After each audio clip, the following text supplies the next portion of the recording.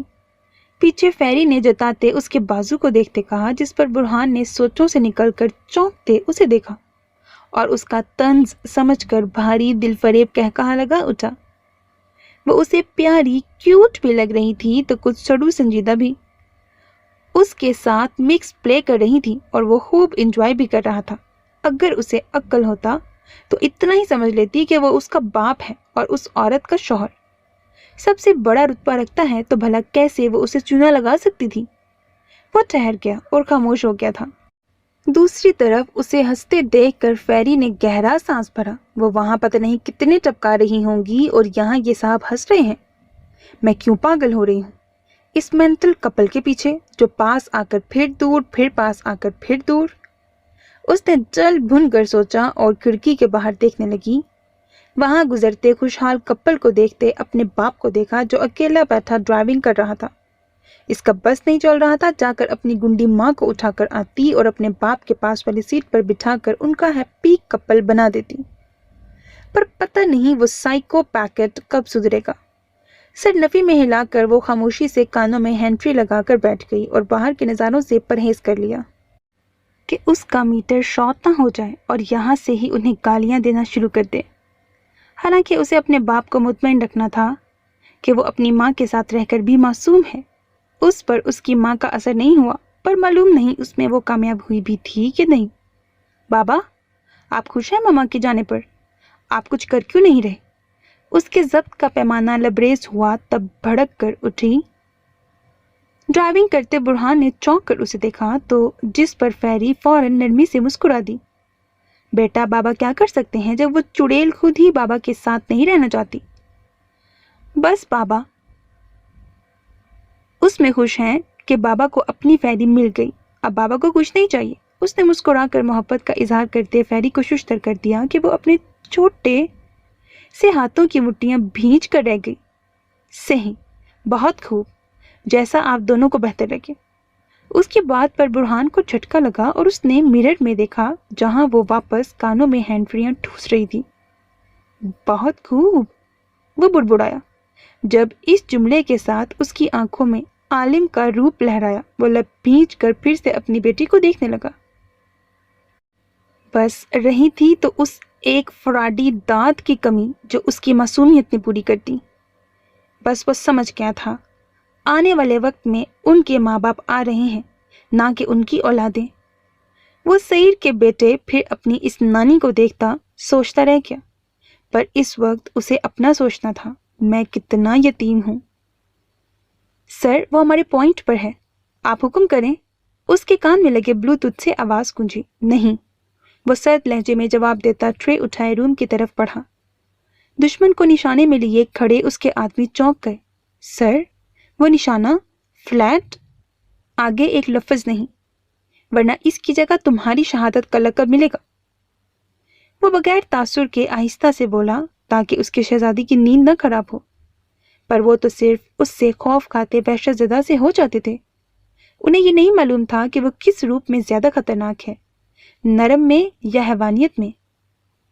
نرمی بڑھتے جانے پر وہ ہر احساس تاثر سے عاری ہو جاتا تھا، اور غصے میں وہ صرف اپنے خنجر پر لکھے نام کو خون آلودہ کر دیتا تھا۔ اس کے دونوں روپ ہی جان لیوا وحشت ناک تھے۔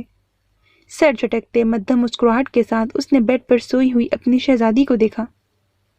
پتہ نہیں اس کے لمس میں کون سا احساس تھا کہ وہ پناہوں میں آتے ہی گہری نیند کی وادیوں میں اتر جاتی، جیسے برسوں کی جاگی ہوئی ہو۔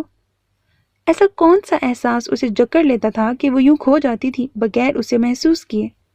اور آنکھ کھلتے ہی اسے ایک خواب سمجھ لیتی۔ یہ اچھا نہیں۔ وہ پاس بیٹھتا، اس کے چہرے سے بالوں کی لٹوں کو پیچھے کرتا سرگوشی میں بولا اور مدھم سی سانسوں کو دیکھنے لگا۔ تمہارے یہ لمبے ناخن، کپڑوں کی چینجنگ، الفاظوں کی ہیر پھیر، آنسوؤں کا بغیر اجازت آنا، میرے بغیر اجالا نہ دیکھنا، یہ سب اچھا نہیں۔ خاص کر کے کسی اور کی پسند کے کپڑے پہننا یہ بالکل بھی اچھا نہیں۔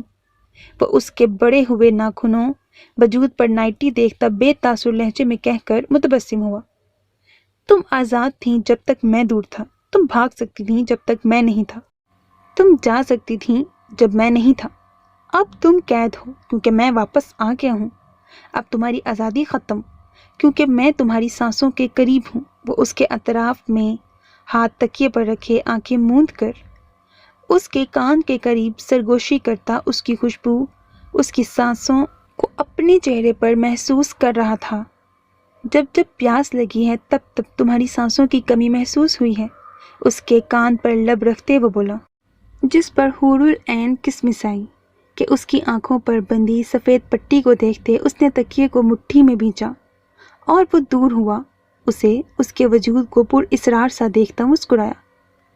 حور العین خود پر گرم سانسیں محسوس کرتی، گھبرا کر نیند میں ہی اپنا چہرے پر ہاتھ پھیرتی کچھ نامحسوس انداز میں کروٹ بدل کر لیٹ گئی۔ سعید نے متبسم نظروں سے اس کی پشت پر بکھرے بال دیکھے۔ میرا معصوم بچہ۔ اس کی ادائیں، اس کے نخرے، اس کی ضد کو یاد کر کے جھک کر اس کے ماتھے پر بوسہ دیا، اس کی نازک کمر پر انگلیاں رکھتے اس کی پشت کو کھسکا کر اپنے سینے سے لگایا۔ عالم، وہ غنودگی کے زیر اثر اس کے ہاتھ پر اپنا ہاتھ رکھتی سسکی، آ جائیں اب، مجھے آپ کی ضرورت ہے۔ وہ بڑبڑائی۔ کونی کے بل پڑے عالم نے مسکراتے اسے دیکھا، مجھے اب کوئی شک نہیں کہ تم صرف میری ہو اور کسی کی نہیں۔ یہاں اس جگہ رکھ کر تم نے جس طرح صرف عالم کو یاد کیا ہے، وہی ہے تمہاری محبت، تمہاری ضرورت۔ مائی بیبی، یو آر عالم's addict۔ اب تو دور جانے کا شوق ختم ہو گیا ہوگا نا؟ اس نے جھک کر اس کے کان کے قریب سرگوشی کرتے بولا۔ وہ ہوش میں آتے پھڑپھڑائی، عالم؟ مچل کر اس نے ایک دم سے اسے چھونا چاہا کہ اسی وقت وہ اس کے پاس سے دور ہوا اور فاصلہ قائم کرتے اس کے وجود میں تڑپ دیکھ کر مسکراتا چلتا ہوا بیبی کاٹ کے پاس آیا، جہاں وہ اس کا بیٹا بری آنکھیں گن پر ٹکائے خاموش پڑا تھا۔ سعید کو اس کی خاموشی پسند آئی۔ تم کافی سمجھدار ہو، مجھے ایسے ہی لوگ پسند ہیں جو ایک ہی بار میں سمجھ جائیں، اور اگر تم ایسے ہی رہے میری بیوی سے دور تو میں سعید عالم بتا رہا ہوں کہ تم کافی ترقی کرو گے اور اپنے باپ کی محبت پاؤ گے۔ اس کی پھولی گال تھپ تھپا کر وہ بولا، جس پر وہ ہاتھ پاؤں مارتا مسکرایا۔ اس کی پھولی گالوں میں نمودار ہوتے ڈمپلز دیکھ کر سعید کے لبوں سے مسکراہٹ گم تو وجود میں زہر سا پھیل گیا۔ مجھے امید ہے یہ تم بری نیت سے نہیں مسکرا رہے۔ وہ بیبی کاٹ کے دونوں اطراف ہاتھ رکھتے اس پر جھک کر سرگوشی میں بولا، جس پر اس کی مسکراہٹ مزید گہری ہوئی، میں تمہیں وارن کر رہا ہوں، میں تمہارے چہرے کی سرجری کروا دوں گا، مجھ سے نہیں برداشت ہوتا تمہارا یہ مسکرانا۔ میں جیلس ہو رہا ہوں پر تمہیں بتاؤں گا نہیں۔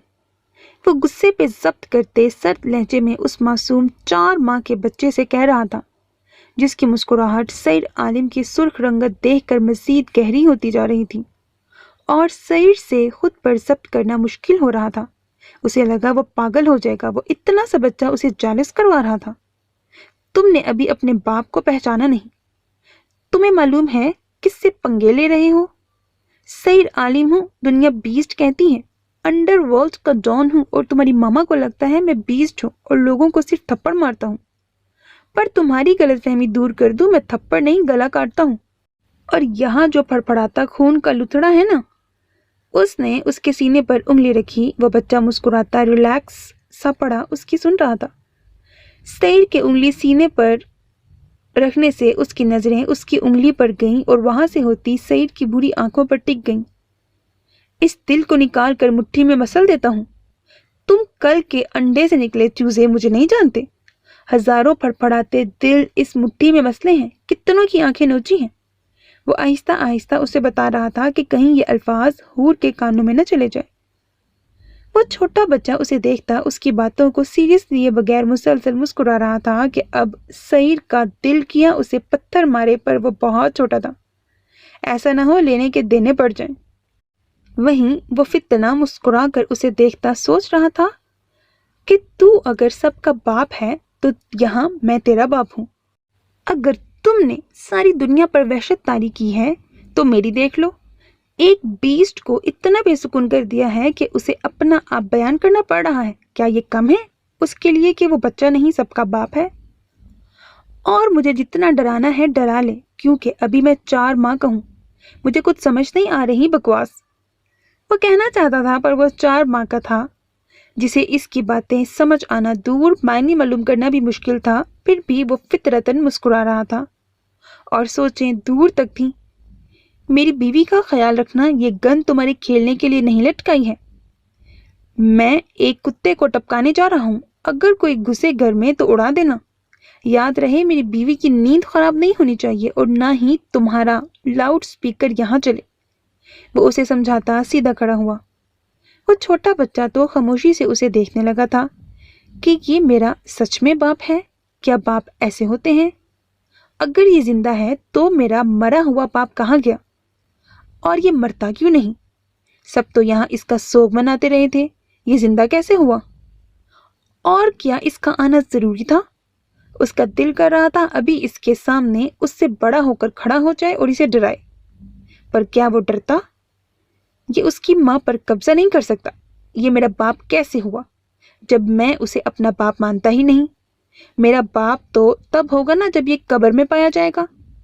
سعید ایک نظر اس کی بھوری خود پٹی کی آنکھوں کو دیکھتا ہنسا۔ صدمہ لگ گیا ہے کیا میرے شہزادے کو؟ لیکن ایک بات بتا دوں، میرے اور میری شہزادی این کے بیچ میں تمہاری ویلیو صرف ایک فتنے جتنی ہے۔ تمہیں فتنہ نام اس لیے دیا ہے کہ وہ تمہیں فتنہ بلائے اور میرے دل کو سکون پڑے۔ میں دور کی سوچتا ہوں اور اب تم ایک فتنے ہو، ہم دونوں کے بیچ کے فتنے۔ وہ کہہ کر ہنسا اور جھک کر محبت بھرا بوسہ دیا۔ میرا چھوٹا فتنہ، اس نے فتنے پر زور دیا اور ایک جتاتی نظر ڈال کر روم کا دروازہ بند کر کے وہاں سے چلا گیا۔ آیا بڑا مجھے جالس کروانے۔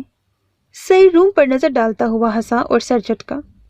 میری بیوی کے ڈمپل لے کر یہ بندہ مجھ پر جتانا کیا چاہتا ہے کہ اس کے پاس اس کی بیوی کے ڈمپل ہیں؟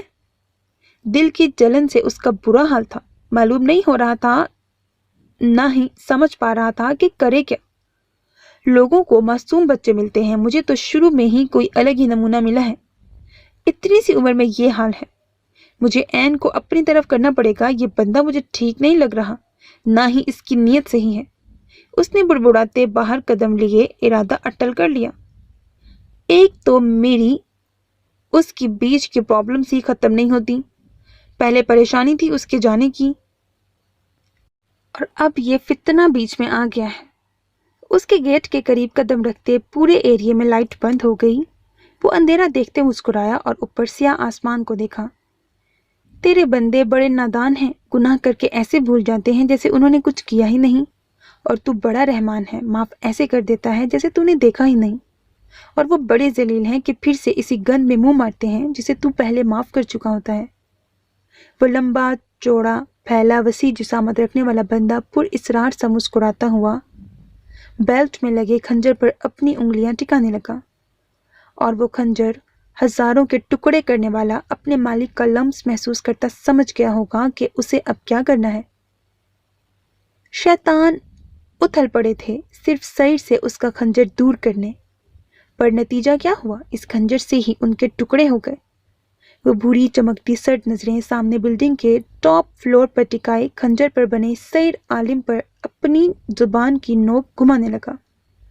فلسطین کی سرزمین پر قابض اسرائیل کے دہشت گردوں سے ہوئی جنگ کے بعد جہاں کئی حیوانوں کی نظر میں سعید کا وجود آیا تھا، وہیں اس کے دشمنوں میں بھی اضافہ ہو گیا تھا۔ زمان اور بلیک کنگ کی موت کے بعد وہاں سے کئی حیوان اس ڈر سے جاگے تھے کہ کہیں ان دونوں کے بعد ان کی تو باری نہیں۔ اس خوف و ہراس میں انہوں نے بیسٹ کو ختم کرنے کا فیصلہ کیا ہے، جو آج تک ان کی جدوجہد جاری ہے۔ اس کی گمشدگی کے بعد وہ بیسٹ کی فیملی کے پیچھے پڑے تھے، پر وہاں انہیں لیڈی باس سے ناکامی کھانی پڑی۔ پر بیسٹ کی واپسی پر جہاں انڈر ورلڈ میں ہلچل مچی تھی، وہیں اس کی فیملی سے نظر ہٹ کر ان کی نظر واپس سے سعید عالم پر آ گئی تھی۔ دنیا تو یہ بھی نہیں جانتی تھی کہ بیسٹ کے پاس اس کا بیٹا ہوا ہے۔ اگر سعید نہ رہا تو سکر قہر مچا دیتا، اور سعید اس کی رنگ بدلتی نظروں کے جو تاثر ابھی سے دیکھتا تھا، اسے اندازہ تھا کہ سعید بیسٹ بنانے کے لیے ہزاروں حیوانوں نے جنم لیا تھا، پر سکر پیدائشی ایک آگ برساتا وجود ہے جس کی پہچان سعید عالم ایک نظر میں کر گیا۔ اس نے امید چھوڑ دی کہ اس کا بیٹا بڑا ہو کر اچھا آدمی بنے گا، یا وہ ہر باپ کی طرح خواب دیکھتا کہ اس کا بیٹا ڈاکٹر، پروفیسر، انجینئر بنے گا۔ اسے معلوم تھا کہ اس کا بیٹا اس کی پرچھائی بنے گا، وہ سعید عالم کا سکر عالم بنے گا۔ عالم؟ وہ اس کی خوشبو، اس کے تلسم کو دور محسوس کرتی تڑپ کر بیڈ سے اٹھی اور دروازے کی سمت بھاگی۔ عالم، آپ یہیں ہیں؟ پلیز ایک بار تو مجھے احساس دلائیں۔ میری آنکھوں سے اس پٹی کو اتار دیں، مجھے بتائیں میں دیکھ سکتی ہوں کہ نہیں۔ وہ لڑکھڑا کر نیچے گری اور دہلیز پر گھٹنوں کے بل سی کرتی، ہاتھ زمین پر رکھتی، اس کے لمس کو محسوس کر کے آہیں بڑھنے لگی۔ مجھے بتائیں مجھ پر وہ روٹھا رب مہربان ہوا ہے کہ نہیں؟ سب تو چھوڑ گئے ہیں، میں اپنا شہزادہ نہیں کھونا چاہتی، مجھے تھام لیں۔ آپ تو میری آنکھوں کو، پلکوں کو نم ہونے کی اجازت نہیں دیتے تھے، تو آج کیوں انہیں بھیگنے کی اجازت دے رہے ہیں؟ مجھے چھپا لیں اس سے پہلے کہ کوئی اور حیوان ہمیں الگ کر دے۔ عالم، وہ گھٹنوں میں سر چھپائے سرگوشیوں میں کہتی سسک رہی تھی۔ وہ اپنے شہزادے کے لیے مچل کر تڑپ رہی تھی، جو اس سے برے سائے مٹانے کے لیے حیوان بنا ہوا تھا، جس کی سوچ دور تک اس شہزادی کو نہیں تھی کہ اس کا شہزادہ ہی ایک طاقتور حیوان ہے۔ وہیں بیبی کوٹ میں پڑا اس کا چھوٹا سا بچہ، جو ان آنسوؤں کو شروع سے دیکھتا مانوس ہو گیا تھا اور اب جانتا تھا کہ یہ اس شخصیت کے لیے لمحہ بلمحہ اس کی ماں کی پلکیں بھگوتے ہیں۔ وہ آج بھی نہیں، وہ میرا خواب بن کر آتا ہے، میری وحشتوں میں اضافہ کر جاتا ہے۔ اے رب رحیم، تو دلوں کے حال جانتا ہے نا میرے مالک، مجھے اور مت تڑپا، اسے لوٹا دے۔ وہ میرا کل اثاثہ ہے، مجھے میرے عالم سے ملا دے۔ میری انگلیاں ترس گئی ہیں اسے محسوس کرنے کے لیے، میرے کان خون بہانے لگے ہیں اس کی آہٹ کو سننے کے لیے، میری آنکھیں بھٹکی ہوئی ہیں ناکامی اور کامیابی کے سفر میں، اس کے انتظار میں کہ وہ آئی مجھے بتائے میں گناہ گار آپ کی یہ دنیا دیکھنے کے لائق ہوں یا نہیں، میں اجالوں میں اپنے ہم سفر کے سنگ سفر کر سکتی ہوں یا نہیں۔ میں ٹوٹ گئی ہوں، میں بکھر گئی ہوں، مجھے سمیٹنے والے کو لوٹا دے۔ میں اس کی انگلی تھام کر چلتی ہوں، وہ مجھے انجان راہوں میں چھوڑ گیا ہے، مجھے میرے آس پاس سیاہ تاریک جنگل محسوس ہوتا ہے۔ اس کے آنسو اس کی آنکھوں کی سفید پٹی کو بھگوتے ہوئے گالوں پر بہہ رہے تھے۔ میں نابینا تیری طاقتوں، تیری رحمتوں، نعمتوں، عنایتوں کو مانتی تیرے سامنے دامن پھیلا کر سجدہ کرتی ہوں۔ اسے اور نہ دور رکھ مجھ سے، اب اس اذیت کو سولی سے اتارتے مجھے درد ہوتا ہے میرے مالک۔ اسے آس پاس نہ پا کر بہت درد ہوتا ہے، وہ پاس ہوتا ہے تو ہر نعمت، رحمت، احساس محسوس ہوتا ہے، اس کے دور جانے میں کچھ نہیں، میں کچھ نہیں ہوں، ایک دھول رہ جاتی ہوں، ورنہ اس نے تو سانسیں دی ہیں مجھے جینے کے لیے، جو مجھ سے تیرے بندے نوچ لیتے تھے میرے مالک، کہاں جینے دیتے ہیں مجھے؟ وہی تو تیرا بھیجا محافظ ہے جو مجھے حیوانوں سے بچا کر خود کو قربان کرنے سے نہیں ڈرتا۔ اسے کہو آ جائے، اسے کہو جینا سکھایا ہے عین کو، عالم کے بنا نہیں جینا سیکھا عین نے۔ وہ مجھے محسوس کرتا ہے، میری اذیت محسوس کرتا ہے، جانے کیوں وہ تڑپا رہا ہے، جانے کون سی تکلیف میں ہے میرا عالم۔ وہ سب کچھ کر لیتا ہے میرے لیے، اب وہ کہاں ہے، کس مصیبت تکلیف میں ہے، میں کچھ نہیں کر پاتی اس کے لیے۔ مجھے یہ احساس جینے نہیں دیتا میں اس سے دور رہ کر سانسیں لوں، کوئی جیسے اپنے کھنجر سے میرا پور پور کاٹ رہا ہے۔ ایسی اذیت کا ذائقہ محسوس ہوتا ہے جیسے مجھے آگ میں پھینک دیا گیا ہو، کسی نے میرا پور پور جھلسا دیا ہو، اور تاریکی اس قدر ہے کہ وہ کہیں دکھائی نہیں دیتا، بس اس کی خوشبو ہی آس پاس ہوتی ہے۔ یا اللہ، اگر اس کے بغیر جینا ہے مجھے تو میرے مالک مجھے معاف کر دے، میں گناہ گار نہیں جی سکتی تیری یہ زندگی اس کے بغیر۔ یہاں مجھے سب اذیت دیتے ہیں، صرف وہی مرہم رکھتا ہے، اسے بھی چھین لیں گے تو میں کمزور سی بندی نہیں جی سکتی تیری اس دنیا میں، مجھے معاف کر دے۔ مجھے بلا لے اپنے در پہ یا اس کے پاس بھیج دے جس نے دھول سے بنے وجود کو تیرا ذکر کرنا سکھایا ہے، جس نے بتایا ہے کہ الف سے اللہ ہے، باقی سب فانی ہے۔ یا رب العالمین، میں تو خاک تھی، دھول تھی، اس دشت وحشت میں مجھے اپنا شعور نہیں تھا۔ یا رب العالمین، تو نے کرم کیا اس گناہ گار پر، تیرے عالم نے مجھے درود پاک پڑھنا سکھا دیا۔ وہ پھوٹ پھوٹ کر روتی وہ لمحے یاد کرنے لگی جب اس کے گمراہ لبوں نے اللہ کا ورد کیا تھا، اس کے سنگ، اس کی سنگت میں اس کے لبوں نے درود پاک کی تسبیح پڑھی تھی۔ وہ سب لمحات اسے رونے، ہنسنے، سسکنے پر مجبور کر رہے تھے کہ کچھ نہ سوچتے وہ آج اللہ سے التجائیں کرتی ہر درمی سے وہیں روم کی دہلیز پر سر رکھے سجدے میں جا چکی تھی کہ آج اسے بس وہی اٹھائے گا، ورنہ وہ یہاں سے ہلے گی بھی نہیں۔ میں آپ کی عادی ہوں عالم، مجھے آپ کی عادت پڑ گئی ہے، یہ عین عالم کے بغیر نہیں رہ سکتی۔ آ جائیں عالم، ساری خوشیاں روٹ گئی ہیں، مجھے آپ کی ضرورت ہے، آپ آ جائیں ورنہ میں پپی کو بیبی کہوں گی، اسے پیار کروں گی اور کسی سے بھی نہیں کروں گی۔ آ جائیں، نہیں تو مر جاؤں گی۔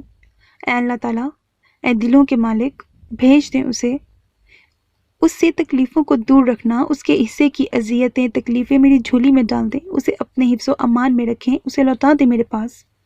وہ گڑ گڑاتی پھوٹ پھوٹ کر رو رہی تھی اور اس کی آہیں سسکیاں گونجنے کے لیے مچلتی اس تک پہنچنا چاہتی تھیں، پر وہ انجان انہیں دبانے لگی۔ اور بندہ اول سے انجان اپنے مالک کی رحمتوں سے کہ وہ ہمارے دل کی حالت سے واقفیت رکھنے والا، ہمیں 70 ماؤں سے بڑھ کر چاہنے والا، کیسے ہمیں اذیت میں رکھ سکتا ہے؟ وہ رب العالمین کیسے اپنے بندے کو مزید تڑپا سکتا ہے؟ اور اب اسے بندے کو احساس ہوگا کہ تو جب جب اسے سچے دل سے پکارے گا وہ ہمیشہ تجھے اپنے دل، اپنے سر پر رحمت کا سایہ بن کر ملے گا۔ اسے احساس ہوگا کہ اس کا رب اسے کتنا چاہتا ہے، کہ اسے دشت وحشت نے بھیج کر مہتاب بنایا ہے جسے چھونے کا حق صرف سیر عالم کو دیا۔ اسے یہ یقین دلائے گا کہ تو نے جب جب اپنے رب کو پکارا ہے وہ حاضر ہوا ہے اور تیری حفاظت کی ہے۔ اسے احساس ہوگا کہ اس کا شہزادہ بھیج دیا ہے، اس کے مالک نے صرف اس کے سر پر منڈلاتے آج بھی ان برے سایوں کو مٹانے کے لیے۔ اسے احساس ہوگا، اس کی آہوں کی تسکین ہوگی جب اس کے آنسوؤں کو وہ اپنے پوروں پر چن کر اس کا سر دہلیز سے اٹھا کر سینے سے لگائے گا اور اس تاریکی میں بھٹکی ہوئی شہزادی کو یقین ہو جائے گا عالم آ گیا ہے۔ وہ آ جائے میرے مالک، اور میں کیا مانگوں گی تجھ سے صرف اس کے علاوہ جس کا تو نے مجھے عادی بنایا ہے۔ سجدے میں پڑی حور العین کے لبوں سے سسکی نکلی۔ We must believe that beast is no more. He is just a normal human. Now he can't hurt us because he will know that I am behind him, yet he is not doing anything to me. ہمیں یقین کر لینا چاہیے best نہیں رہا، اب صرف ایک عام انسان ہے وہ، اب وہ ہمارا کچھ نہیں بگاڑ سکتا کیونکہ اسے معلوم ہوگا کہ میں اس کے پیچھے ہوں۔ پھر بھی وہ کچھ نہیں کر رہا میرا۔ Fools, don't believe it. Do your job and get out of there.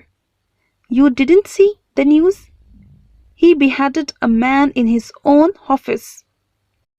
بیوقوف، اس پر یقین مت کرو، اپنا کام کر کے نکلو وہاں سے۔ تم نے نیوز نہیں دیکھی؟ اس نے ایک آدمی کا سر کاٹ دیا ہے اس کے آفس میں۔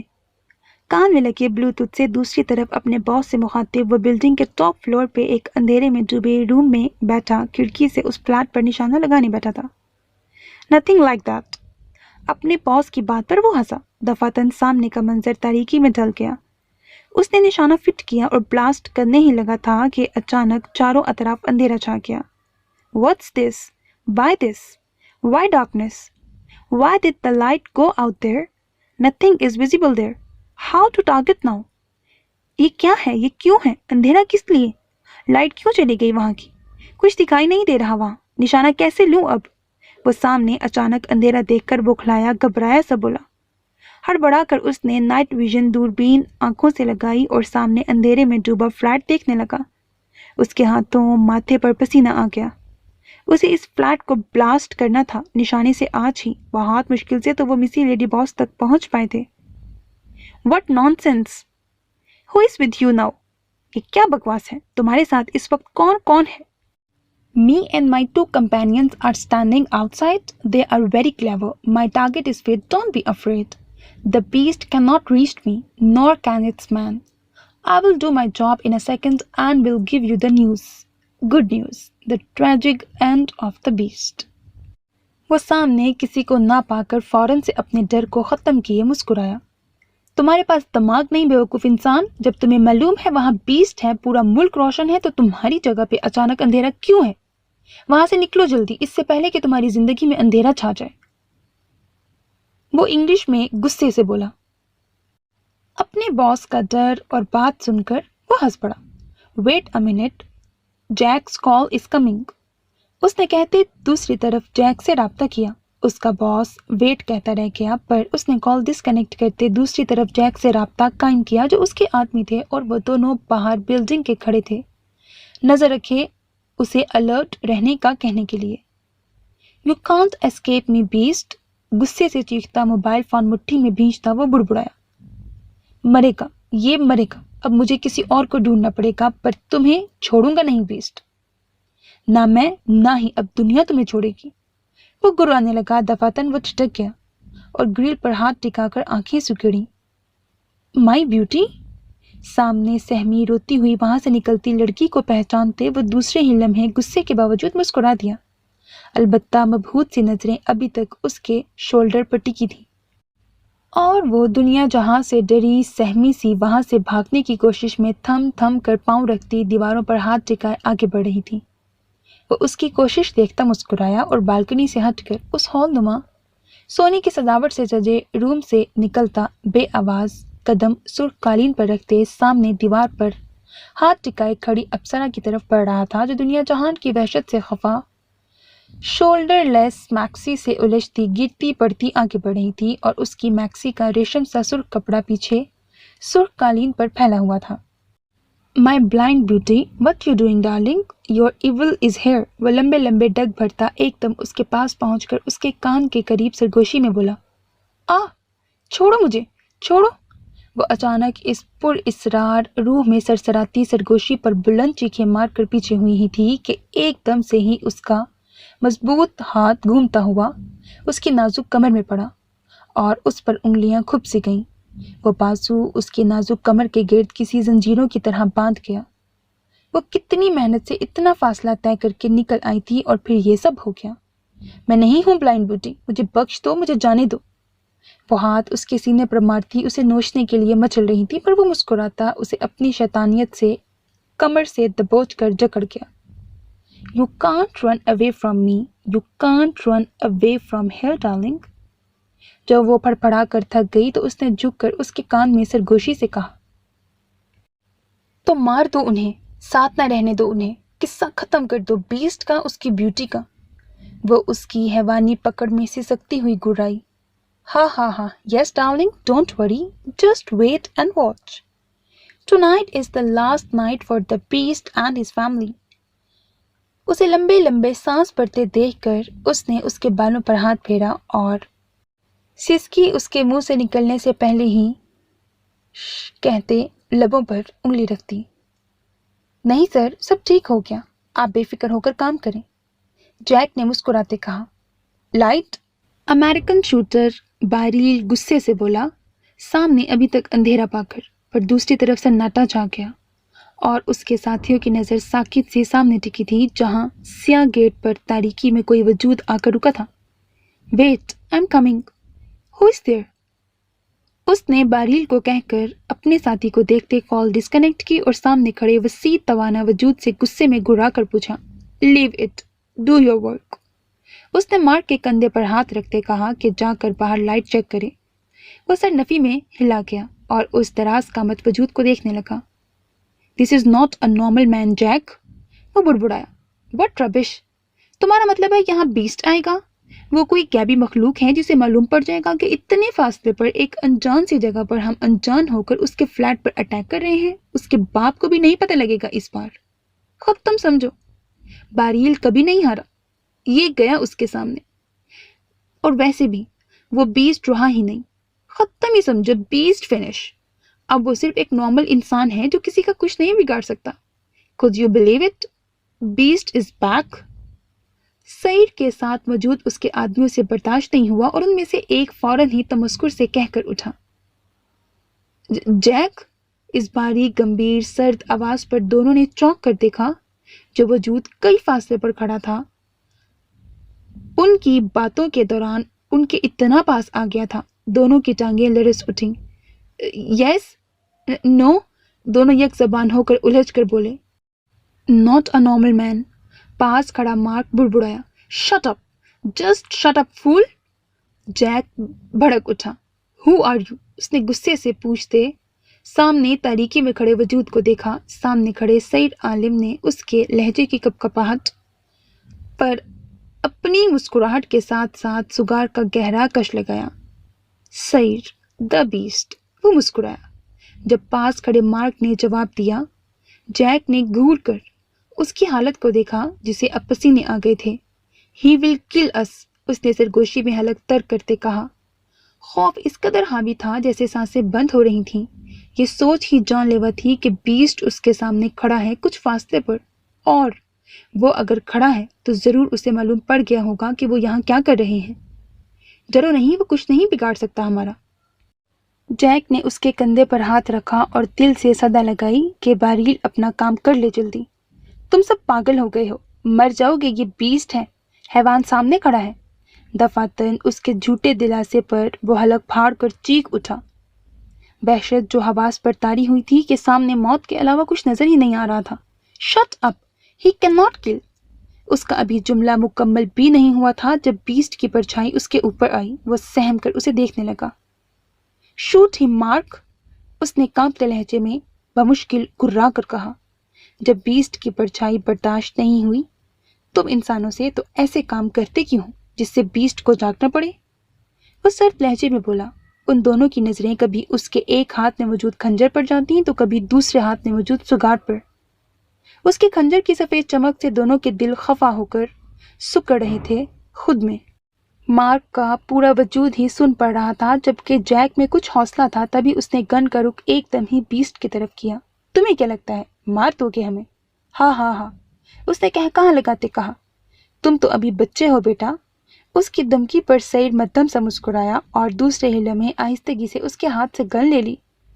مارک جو جیک کے ذرا سے گن سامنے کرنے پر حوصلہ آیا تھا، وہی گن بیسٹ کے ہاتھ میں اتنی آسانی سے جاتے دیکھ کر اس کی رنگت زد پڑ گئی۔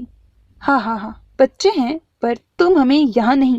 اس کے ایک بار پھر الفاظ منہ میں ہی رہ گئے تھے جب پیچھے سے اچانک ان کے منہ پر کپڑا باندھ دیا گیا تھا کہ وہ پھڑپھڑائے چیخ بھی نہ سکے۔ جب بیسٹ کے آدمیوں نے ان کے منہ ہاتھ سختی سے جکڑ لیے۔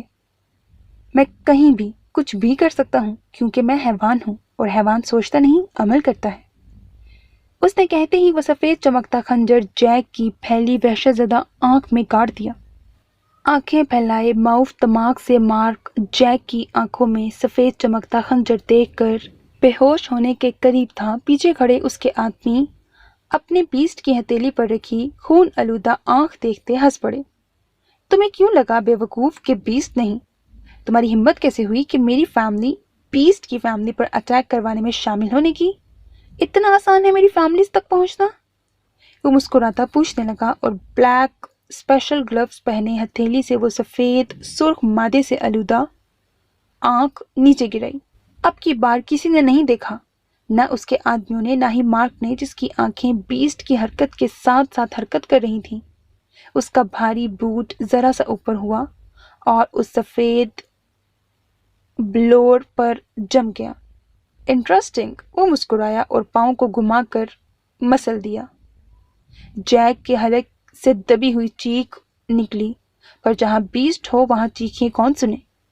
اس کی خون ابالتی آنکھوں سے خنجر نکال کر اس نے دوسری آنکھ میں گاڑ دیا اور وہاں سے وہ آنکھ نکال کر انگلیوں کی مدد سے کھینچی کہ پیچھے کھڑے اس کے آدمیوں کی روح لرز اٹھی۔ The beast doesn't mean the best and sincere, it means the one who eliminates evil. وہ سرد برفیلے ٹھہرے ہوئے لہجے میں کہتا سرخ آلودہ خنجر کو اس کے گال پر صاف کرنے لگا، جبکہ اس کی آنکھوں میں بڑے بڑے گڑھے پڑ چکے تھے جن سے خون اتنی تیز روانی سے ابل کر باہر آ رہا تھا، اور پیچھے اس کی خوفناک چیخوں کو گھوٹنے کے لیے جس سختی سے سیاہ پٹی باندھی گئی تھی وہ اس کی بانجھیں چیر رہی تھیں۔ خون آلودہ ہاتھ سے اس نے سگار کا کش لیتے واپس لبوں میں دبایا